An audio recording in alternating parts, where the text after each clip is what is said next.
Hi, we're Above and Beyond, and we nominate Paul Oakenfold as the greatest DJ ever. Paul Oakenfold was one of the DJs that got me into dance music. One of the first sort of proper DJ mixes I heard was the Paul Oakenfold Go mix, which was broadcast on Radio 1, I think in about 1995, give or take a year. And I had it on cassette, and I was listening to it on holiday in Australia, and it just really got into my head. And a couple of the standout tracks from it I remember were Lee Kwan Point Zero and Grace Skin on Skin. I was just blown away by the music, and before that I wasn't really into dance music, so I think it's really great when someone can get you into a style of music you weren't into before listening to it. So yeah, Paul Oakenfold for me. Yeah, and now about 10 years ago, when we were starting up our record label on Junior Beats, the first thing we did is we burnt a dub plate of our first release. That's what you had to do in those days. You had to actually cut kind of a test pressing of the vinyl.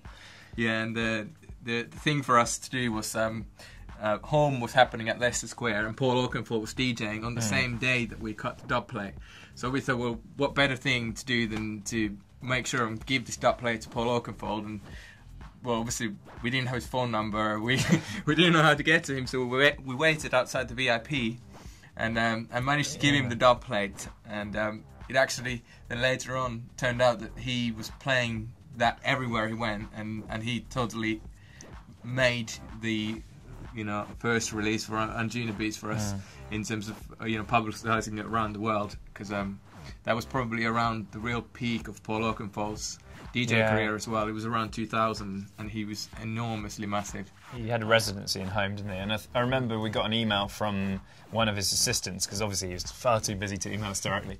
But yeah, we got an email from one of his assistants saying Paul loves the track and he's playing it, and that felt like the start of our career almost. Also, I think in terms of a superstar DJ, Paul Oakenfold is probably the original superstar DJ. Yeah, I think he sort of paved the way for other DJs really, and kind of set the bar in terms of, go and play the Great Wall of China and do these kind of crazy things to sort of up the game all the time. So, yeah. And I remember going to Home, and people had these signs that said, "Oakie's God."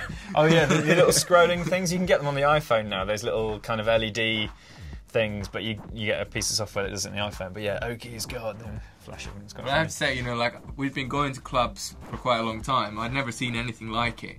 So this was really like the first time I was witnessing a superstar DJ behind the decks, and we were really blown away by the set then as well. He was really playing some great stuff, and I think then about a year after, when we really started DJing more ourselves, we were kind of looking at Paul Oakenfold's set and seeing how he's structured it, and how he really had the guts to go and do really surprising moves in DJ sets and everything.